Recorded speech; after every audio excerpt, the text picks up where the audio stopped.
சீதாராமன் கதை சுபஞானம் பிறவியின் பயன் தரும் பேரின்பகானம்.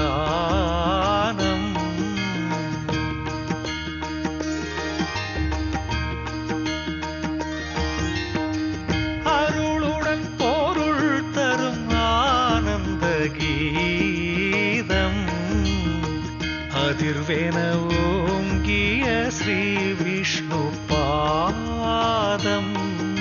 श्रीराम श्रीराम जय राम जय जय राम.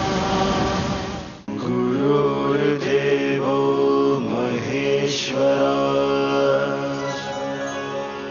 गुरु साक्षात् परब्रह्मा तस्मै श्री गुरुवे नमः.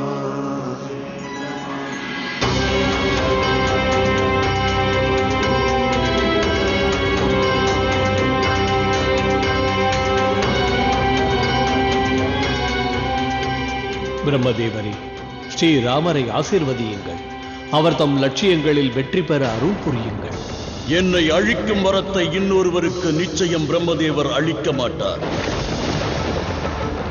பிரம்மதேவர் எனக்கு வரமளித்துள்ளார்.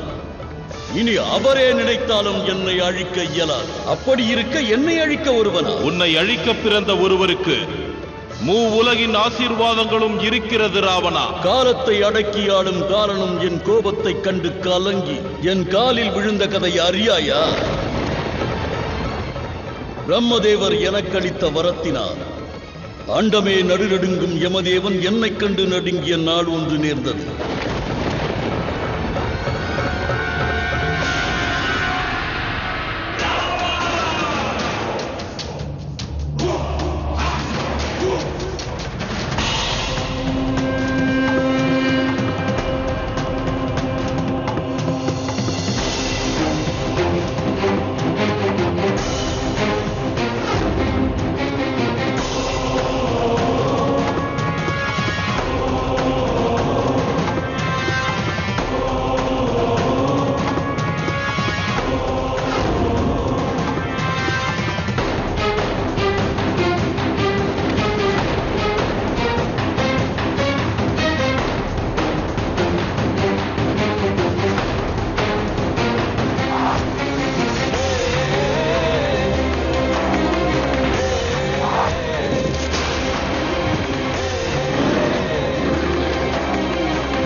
உன்னுடன் போரிட்டது எனக்கு மகிழ்ச்சியை தந்தது யமராஜா. போர் முடிந்தது, அழிய தயாராக இரு. ராவணா, நீ உனது அழிவிற்கு அழைப்பு விடுத்துள்ளாய். அழிவில்லா வரம் பெற்று நான் என்று அமரனாகிவிட்டேன் யம தர்மராஜா. என் மன மகிழ்ச்சிக்காகத்தான் உன்னுடன் சற்று நேரம் விளையாடினேன். உனது இந்த அகம்பாவமே உனக்கு அழிவை தரப்போகிறது ராவணா.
உன் முடிவு நெருங்கிவிட்டது யமராஜா.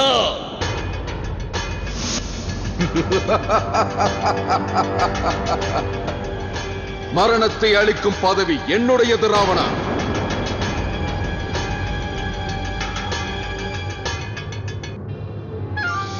அவசரம் வேண்டாம் யமராஜா.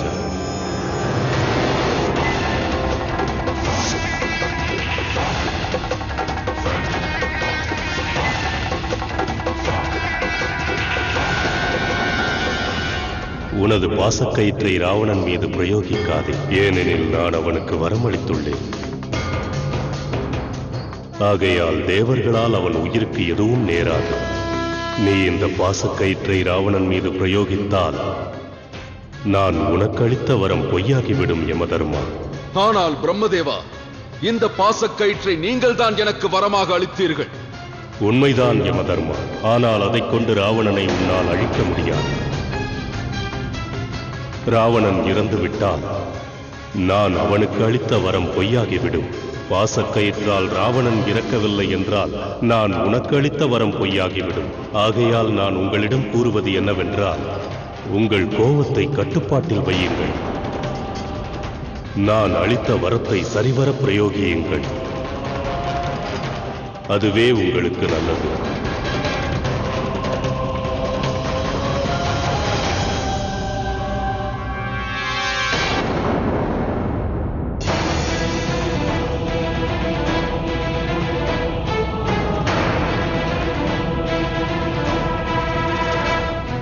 புவியில் இருப்பவர்களில் நீ ஒருவன் தான் இந்த யமதர்மனிடமிருந்து தப்பியது. ஏனெனில் இதுவரை என்னிடம் இருந்து எவரும் தப்பியதில்லை.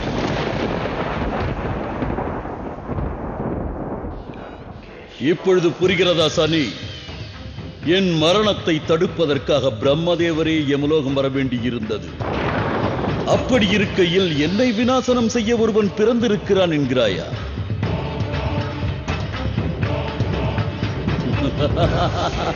இதை கேட்கிறீர்களா பிரம்மதேவா? இவன் கூறுவதை பார்த்தால் நீங்கள் மீண்டும் பிரம்மலோகத்தை விட்டு வர வேண்டி இருக்கும் போல் இருக்கிறதே. நாராயண நாராயண.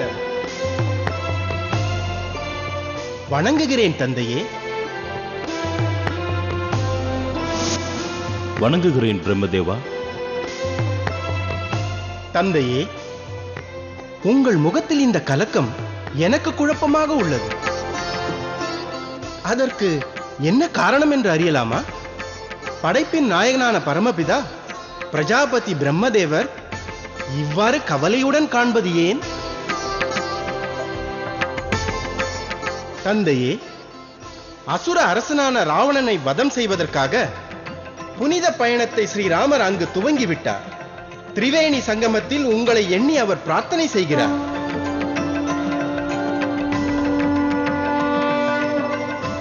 இப்பொழுது பிரபு ஸ்ரீராமர் வெற்றி பெற உங்களது ஆசீர்வாதம் மிக அவசியம். ஒருவேளை அதை எண்ணி கலக்கமோ? நான் எதற்காக கலங்க வேண்டும்?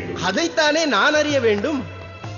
பிரம்மதேவா, ஒருபுறம் இலங்கேஸ்வரன் ராவணனுக்கு அமரத்துவம் வழங்கியுள்ளீர்கள், மறுபுறமோ அந்த ராவணனை வதம் செய்வதற்காக ஸ்ரீஹரி ஸ்ரீராமனாக அவதரித்துள்ளார். பிரம்மதேவா, ஏன் இவ்வாறு செய்தீர்கள்? நீங்கள் முக்காலமும் அறிந்தவர் அல்லவா? ராவணனுக்கு இதை போன்ற வரத்தை அளித்தால் அவன் அக்கிரமம் அதிகரித்துவிடும் என்று தாங்கள் அறிய மாட்டீர்களா? இன்று உலகமும் அவன் அக்கிரமத்தினால் அவதிப்படுகிறது. நீங்கள் அளித்த இந்த வரமானது எங்களை கலங்க வைத்து விட்டது. உங்களுக்கு தெரியாதது ஒன்றுமில்லை. தசானந்தன் ராவணன் என்னிடமிருந்து வரம் பெறுவதற்காக கடும் தவத்தை புரிந்தான். அவன் தவத்தை தடுக்கும் சக்தி என்னிடம் இருக்கவில்லை.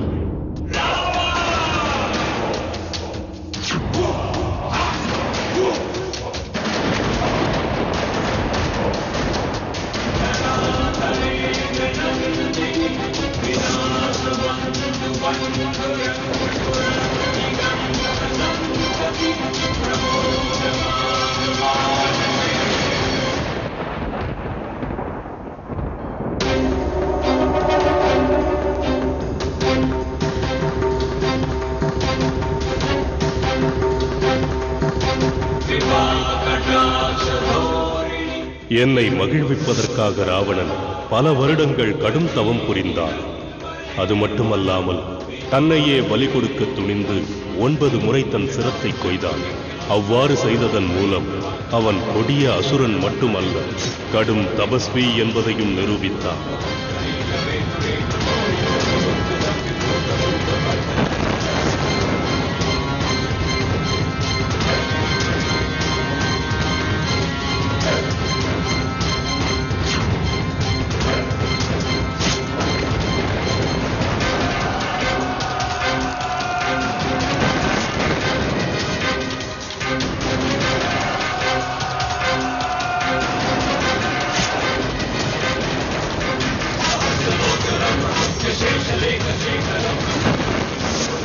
பத்தாவது முறையாக தன் சிரத்தை கொய்வதற்கு அவன் வாளை எடுத்த பொழுது, உனது இந்த கடுமையான தவத்தைக் கண்டு நான் மனம் மகிழ்ந்தேன் ராவணா.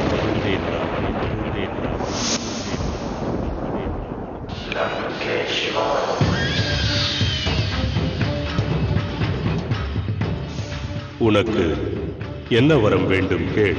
எனக்கு அமரத்துவம் வேண்டும். அமரத்துவம் என்பது புவியில் பிறந்த எவருக்கும் சாத்தியமில்லாதது. ஆனால் நான் உனக்கு அமிர்த கலசத்தை அளிக்கிறேன். அது உனது தொப்புள் கொடியோடு இணைந்திருக்கும். எதுவரை இந்த அமிர்த கலசம் உன் தொப்புள் கொடியோடு இணைந்திருக்கிறதோ அதுவரை எந்த சக்தியாலும் உன்னை அழிக்க இயலாது ராவணா. நான் தண்டியனானேன் பிரம்மதேவா. இத்துடன் எனக்கு வேறு ஒரு வரத்தையும் அளியுங்கள். தேவர்களோ, தைத்தியர்களோ, அசுரர்களோ, நாகவாசிகளோ, கிண்ணர்களோ, கந்தர்வர்களோ அல்லது யக்ஷர்களோ, இவர்களால் எனக்கு எந்த தீங்கும் நேரக்கூடாது. நரன் மற்றும் வானரங்களை பற்றி எனக்கு கவலை இல்லை. பலவீனமான அந்த இரு இனத்தவரும் என் காலடியில் அடக்கம். ததாஸ்து. 10 முறை உன் சிரசை கொய்து எனக்கு அர்ப்பணித்ததால் உனக்கு தசானந்தன் என்று பெயர் சூட்டுகிறேன்.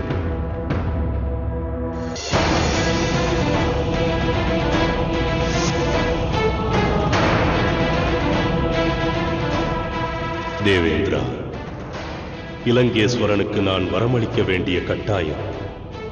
வேறு வழியின்றி நான் வரமளித்தேன். பிரம்மதேவா, ராவணனுக்கு வரமளித்த தாங்களே அவனை வதம் செய்வதற்கு ஸ்ரீராமருக்கு ஆசீர்வாதம் செய்வீர்களா?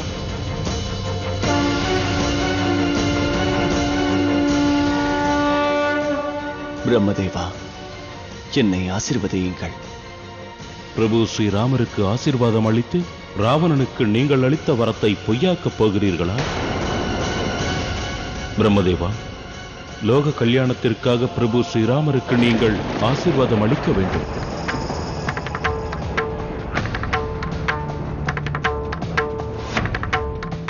ஏன் இந்த மௌனம் தந்தையே?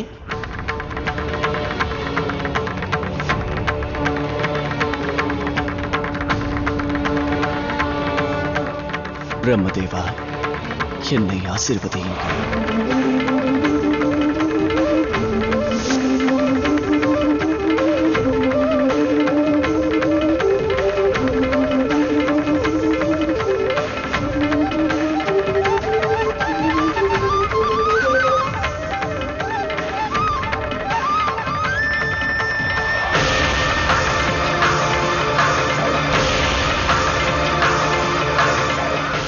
விஜயீ பவ.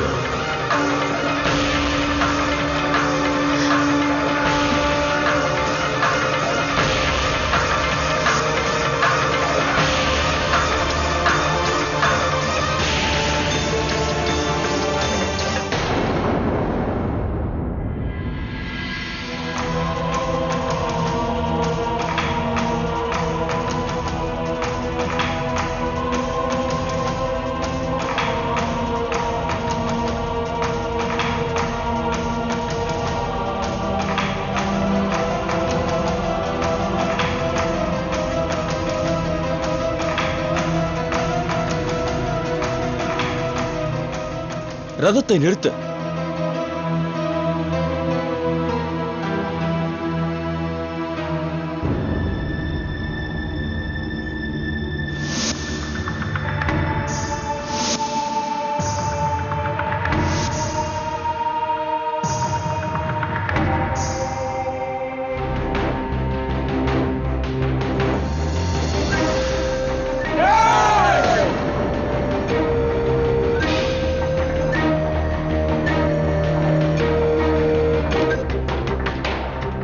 யார் நீ?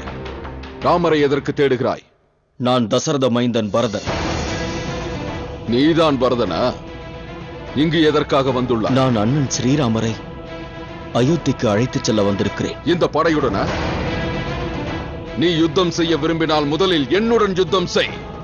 நான் அண்ணனோடு யுத்தம் செய்வதற்காக வரவில்லை. பிறகு எதற்காக வந்துள்ளாய்?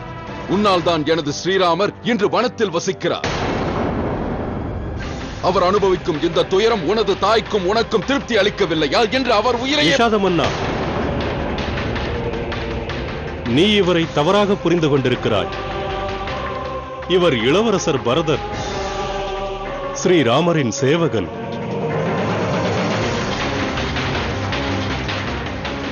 ஸ்ரீராமரை இவர் பூஜிக்கிறார்.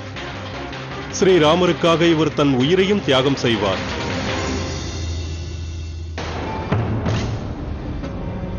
நடந்தவை அனைத்தும் இவருக்கு தெரியாமல் நடந்துள்ளது. போதும், இதற்கு மேல் எதுவும் கூற வேண்டாம்.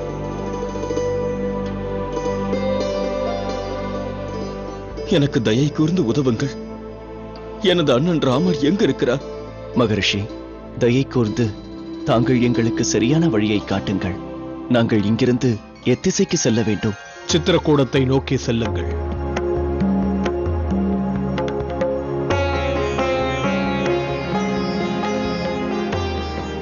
நீடூழி வாழ்வாயாக.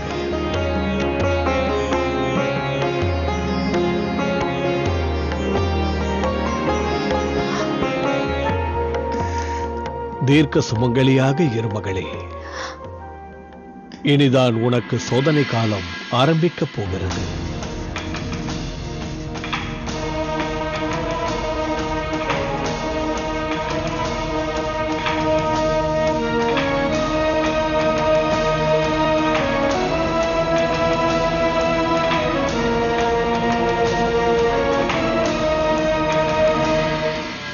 நீடூழி வாழ்வாயாக மகனே.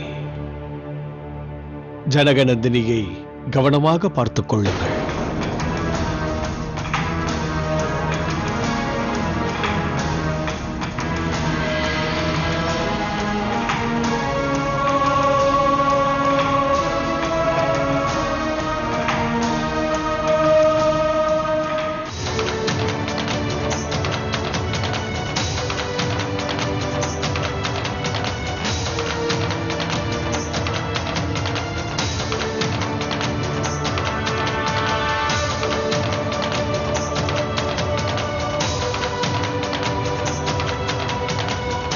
வணங்குகிறேன் மகரிஷி.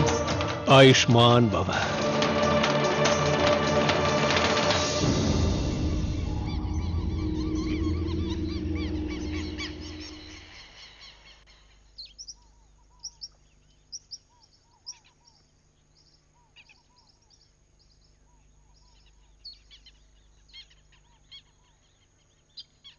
நாம் இப்போது சித்திரக்குளத்தை நெருங்கிவிட்டோம். சூரியன் அஸ்தமிப்பதற்கு முன் அங்கு சென்று விடுவோம். இல்லை லக்ஷ்மணா, நாம் சிறிது நேரம் இந்த இடத்தில் ஓய்வெடுக்கலாம். வேண்டாம் சுவாமி, நாம் ஆசிரமத்திற்கு சென்று ஓய்வெடுக்கலாம். வேண்டாம் அண்ணே, ஆசிரமம் வெகு தூரத்தில் உள்ளது. தாங்கள் இருவரும் இங்கு ஓய்வெடுங்கள். நான் கனியும் நீரும் கொண்டு வருகிறேன்.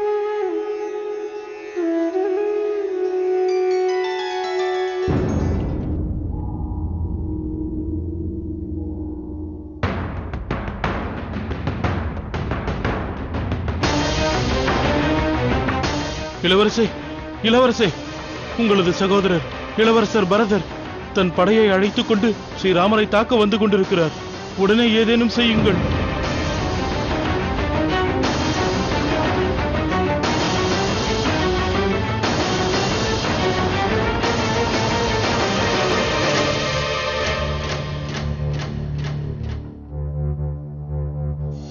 அண்ணா, இருவரும் உணவை உண்ணுங்கள்.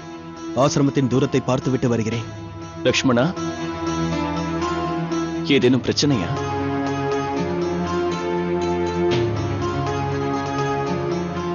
இல்லை அண்ணா, நான் சென்று வருகிறேன்.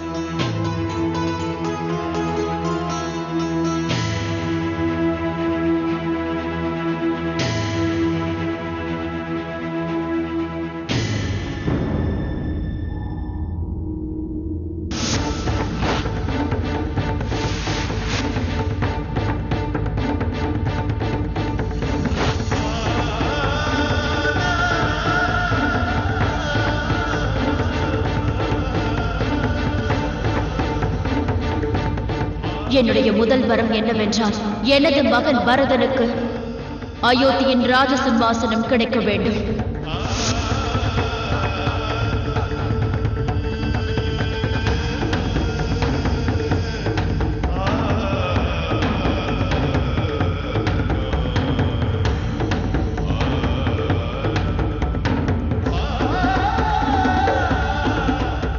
என் இரண்டாவது வரம் என்னவென்றால் உங்கள் அனைவரையும் பிரிந்து ராமனுக்கு 14 வருடங்கள் வனவாசம்.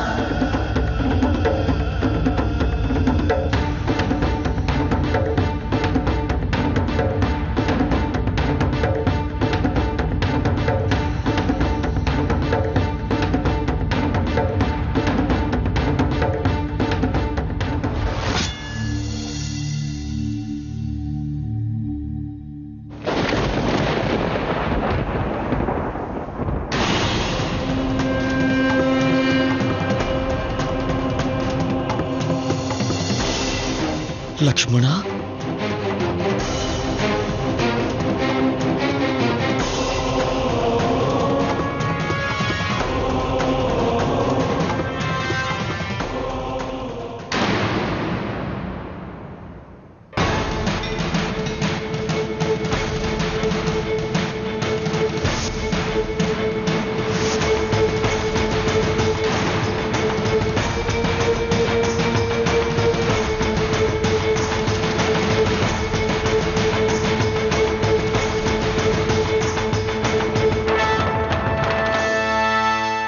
நான் எந்த தவறும் செய்யவில்லை லக்ஷ்மணா. நான் தங்களிடம் எந்த கேள்வியும் கேட்கவில்லை. உனது கேள்விகளுக்கு பதில் கூறும் நிலை வரும் என நான் கனவிலும் எண்ணியதில்லை லக்ஷ்மணா. நீங்களும் உங்களது தாயாரும் தவறு செய்து விட்டீர்கள்.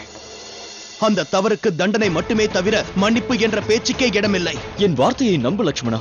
உண்மையில் அயோத்தியில் நடந்ததற்கும் எனக்கும் எந்த சம்பந்தமும் இல்லை. உங்கள் சதி திட்டத்தை அறியாத சிறுவன் என்று என்னை கருதினீர்களா? உங்கள் மீது மரியாதை செலுத்தி நான் தவறு செய்து விட்டேன். ஒரு ராஜ சிம்மாசனத்திற்காக உயிரினும் மேலான நமது சகோதரருக்கு துரோகம் செய்து விட்டீர்களே. அரசாட்சியை தான் மனசாட்சி விரும்பியதென்றால் அவரிடம் கேட்டிருக்கலாம். அவரே முன் நின்று உங்களுக்கு பட்டாபிஷேகம் செய்திருப்பார். சகோதரா என்று கட்டி தழுவி அந்த ராஜ சிம்மாசனத்தில் தங்களை அமர வைத்திருப்பார். ஆனால் தாங்களோ உங்கள் தாயாருடன் சேர்ந்து அவருக்கு எதிராக சதி திட்டம் தீட்டியுள்ளீர்கள்.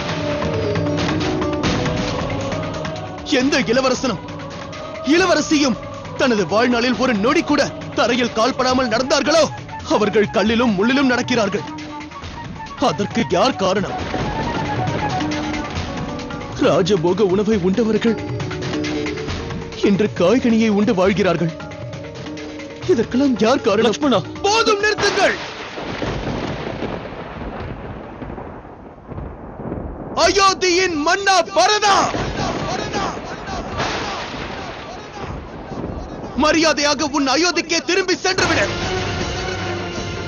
இல்லையேல் சரித்திரத்தின் குறியீட்டில் தன் சகோதரன் லக்ஷ்மணன் கையால் அயோத்தி மன்னரின் வதம் நேர்ந்தது என்று எழுதப்படும்.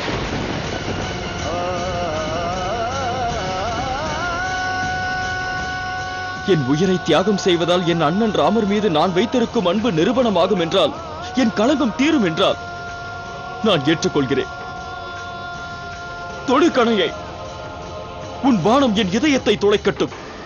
மரணத்தை நான் வரமாக ஏற்கிறேன். இனிமையான வார்த்தைகளை கொண்டு என்னை ஏமாற்ற வேண்டாம். என் நிலையிலும் என் சபதத்தை நான் மறக்க மாட்டேன். சென்று விடு பரதா!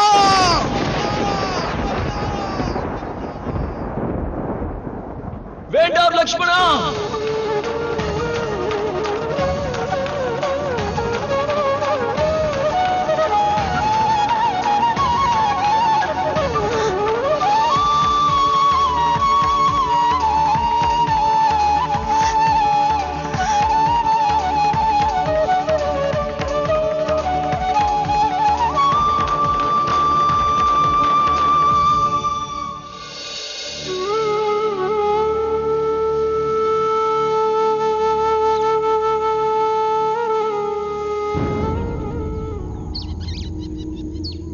லக்ஷ்மணா, உன் தனுசை தாழ்த்த.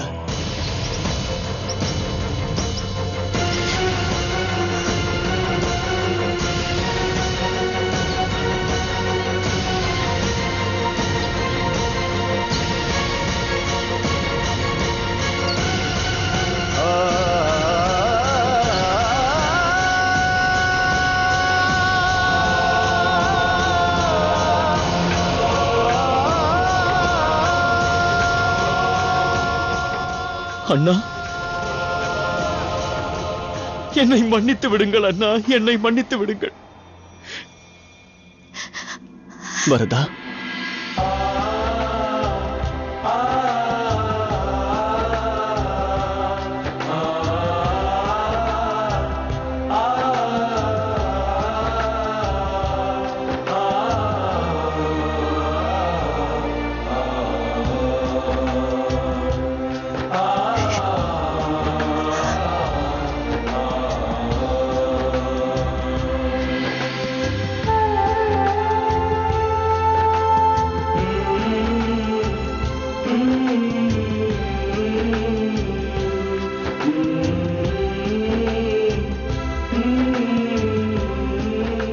தவறு நேர்ந்து விட்டதண்ணா.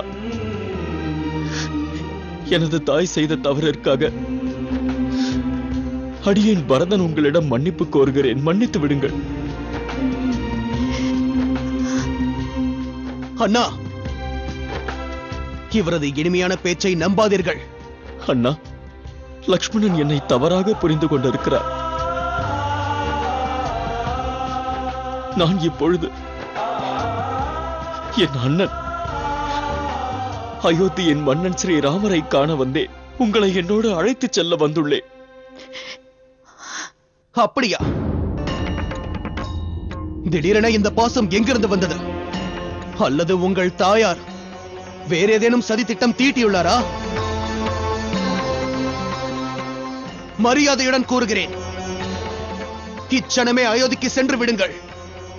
அதுதான் உங்களுக்கும் உங்கள் தாயாருக்கும் நல்லது.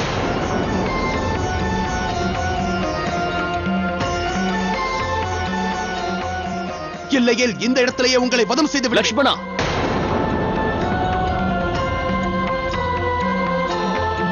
உனது இந்த கோபம் உன் எண்ணத்தையும் சிந்தனையையும் மூர்க்கத்தனமாக்கிவிட்டது. வயதில் மூத்தவனான உன் அண்ணனுக்கு அவன் தரப்பு வாதத்தை கூற வாய்ப்பளிக்க மாட்டாயா? அண்ணா, எனக்கு ஒன்றுதான் விளங்கவில்லை. இவரது பேச்சை நீங்கள் ஏன் நம்புகிறீர்கள்?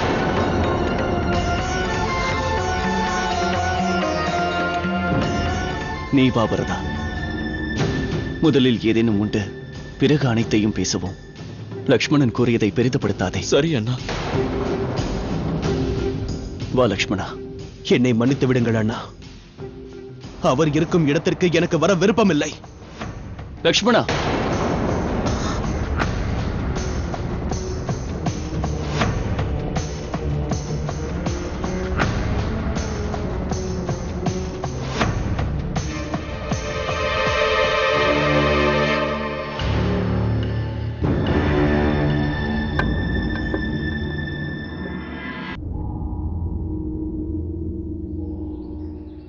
இப்போது கூறு பரதா, எதற்காக இங்கு வந்தாய்? நான் உங்களை அயோத்திக்கு அழைத்துச் செல்ல வந்துள்ளேன். பரதா, இயலாத காரியத்தை முயற்சி செய்யாதே. இயலுமா இயலாதா என்று தங்களிடம் வாதிப்பதற்கு நான் வரவில்லை அண்ணா. நான் ஒரு மன்னரை அவரது பிரஜைகளிடம் அழைத்துச் செல்ல வந்துள்ளேன்.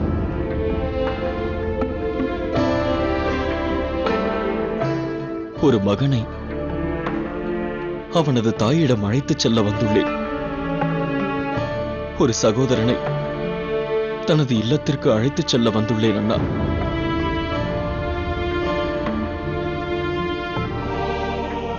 நான் தங்களிடம் வேண்டுவதெல்லாம் தயை கூர்ந்து அயோத்திக்கு திரும்புங்கள். பரதா, தந்தையின் வாக்கை நான் நிறைவேற்ற வேண்டும் அல்லவா?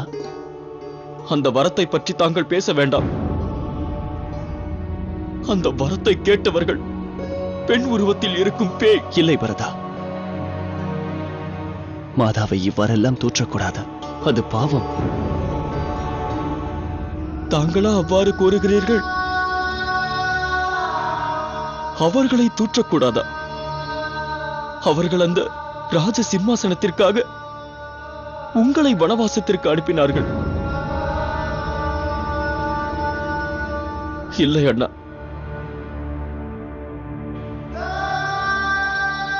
எனது அன்னை எப்பொழுதோ இறந்து விட்டார்கள்.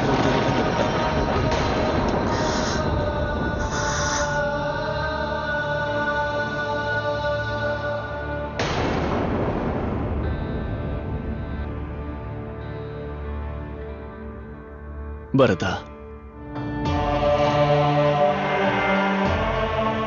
ஒன்றை மறந்துவிட்டாய். மாதா கைகேயி உன்னை பெற்றவர்கள்.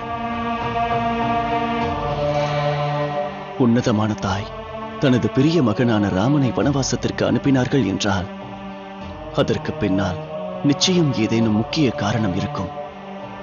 அதை நாம் புரிந்து கொள்ள வேண்டும். பரதா, உண்மையில் இது அவர்கள் செய்த மாபெரும் தியாகம். ஆனால் நீயோ அன்னை கைகேயி. அவர்களை அன்னை என்று கூறாதீர்கள். அவர்கள் அதற்கு தகுதியற்றவர்கள். நான் என் தாய்க்கு என்றோ தர்ப்பணம் செய்து விட்டேன்.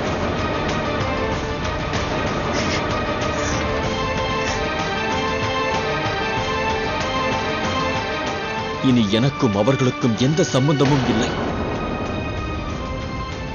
பரதா, நடப்பவை அனைத்தும் நன்மைக்காகத்தான். என்ன நன்மை அண்ணா? தாங்கள் ஒன்றை அறிய மாட்டீர்கள். நான் இழந்தது உங்களின் அன்பை மட்டுமல்ல, அயோத்தி வாசிகளின் அன்பையும் நான் முற்றிலுமாக இழந்து விட்டேன்.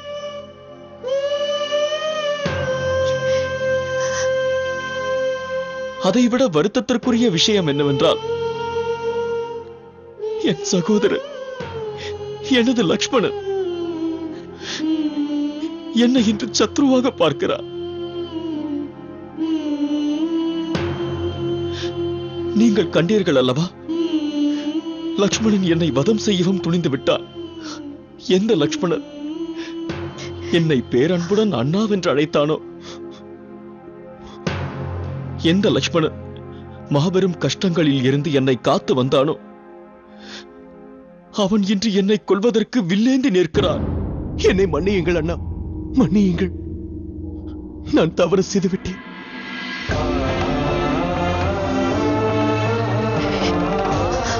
எனது அறியாமையினால் உங்களை புரிந்து கொள்ள தவறினேன்.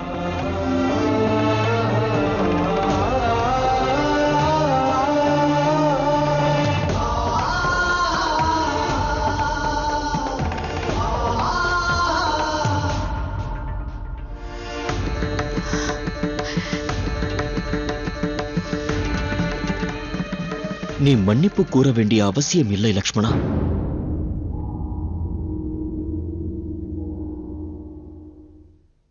சரி, நடந்தது நடந்துவிட்டது.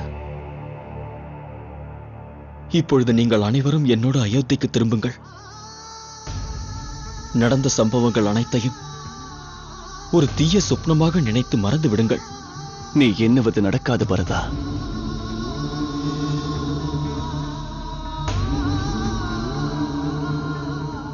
இது எழுதப்பட்டது. இதை மாற்ற இயலாது. அடுத்த 14 வருடங்கள் நான் இங்குதான் இருக்க வேண்டும். அப்படி என்றால் சரி, நீங்கள் 14 வருடம் வனவாசம் இருங்கள். உங்களுடன் இந்த பரதனும் 14 வருடம் வாழ்வான். இல்லை பரதா, நீ இவ்வாறு செய்யக்கூடாது. ஏன் செய்யக்கூடாது? நீங்கள் இந்த வனத்தில் வசிக்கலாம், நான் மட்டும் வசிக்க கூடாதா? சற்று சிந்தித்து பாருங்கள் அண்ணா. இங்கு நீங்களும் லக்ஷ்மணனும் வனத்தில் வசித்துக் கொண்டிருக்கிறீர்கள். அதேபோல் லக்ஷ்மணனின் துணைவி அங்கு அரண்மனையில் வனவாசம் செய்கிறார்.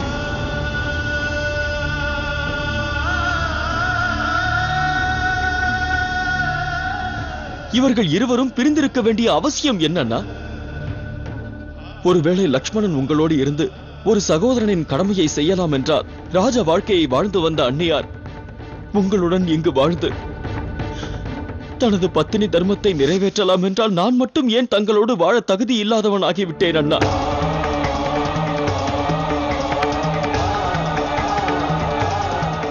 நானும் தங்களோடு இருப்பேன், இந்த வனத்தில் வாழ்வேன் அண்ணா.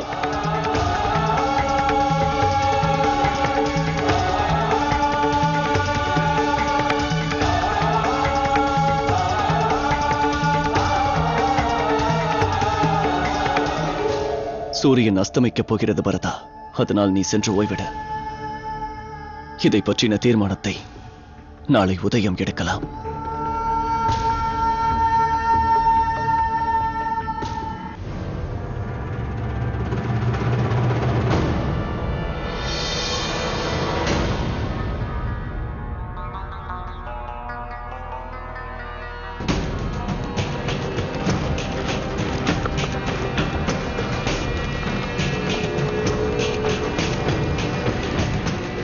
வணங்குகிறேன் மன்னா. ஸ்ரீராமர் இப்போது சித்திரகுல வனத்தில் ஓய்வெடுத்துக் கொண்டிருக்கிறார்.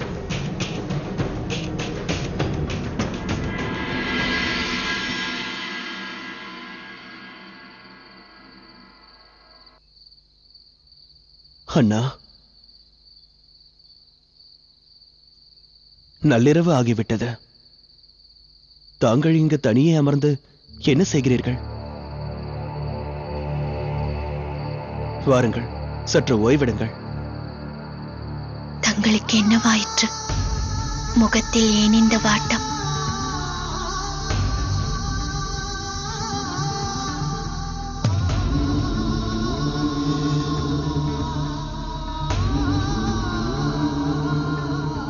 பரதன் கூறியது சரிதான். நீங்கள் இருவரும் பரதனுடன் சேர்ந்து அயோத்திக்கு திரும்பிச் செல்லுங்கள். தந்தை அளித்த வாக்கை நிறைவேற்றும் பொறுப்பு என்னுடையதுதான், உங்களுக்கு அவசியமில்லை. மன்னிக்க வேண்டும் மன்னா, இந்த விஷயத்தை பற்றி நான் எதுவும் பேச விரும்பவில்லை. நான் தங்களை பிரிந்து எங்கும் செல்ல மாட்டேன்.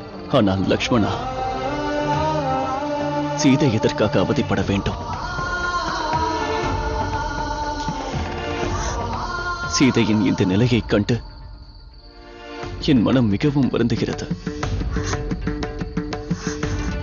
அண்ணா, எனது ஆலோசனை என்னவென்றால், நாம் அன்னியாரை அண்ணன் பரதனுடன் அயோத்திக்கு அனுப்ப வேண்டும்.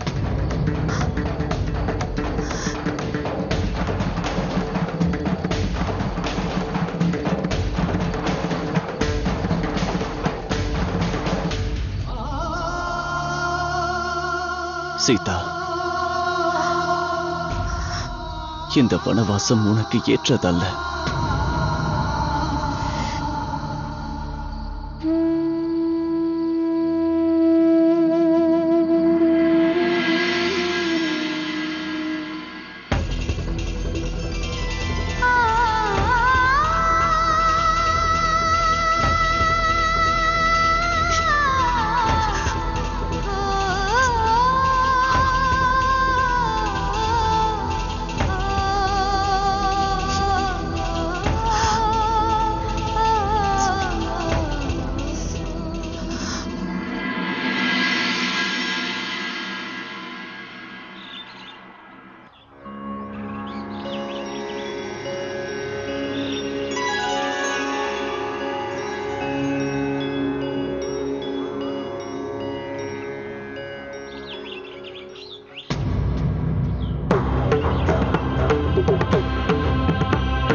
அண்ணா, நான் ஒரு முடிவெடுத்து விட்டேன். இன்று தங்களால் என்னோடு அயோத்திக்கு வர இயலாது என்றால் நானும் தங்களுடன் இந்த வனத்தில் வசிப்பேன்.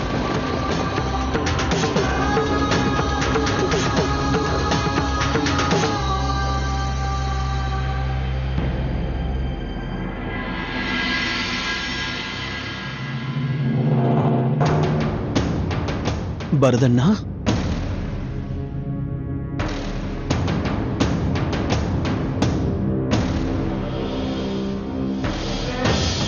இல்லை பரதா, நீ இந்த வனத்தில் இருக்கக்கூடாது. நீ இன்றே அயோத்தி புறப்பட வேண்டும். அதோடு நீ உன்னுடன் சீதையையும் அழைத்துச் செல்ல வேண்டும்.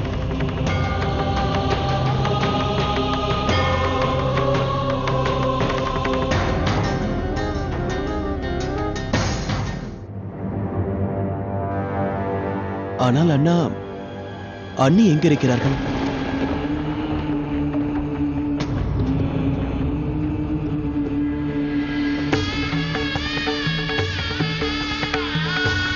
சீதா,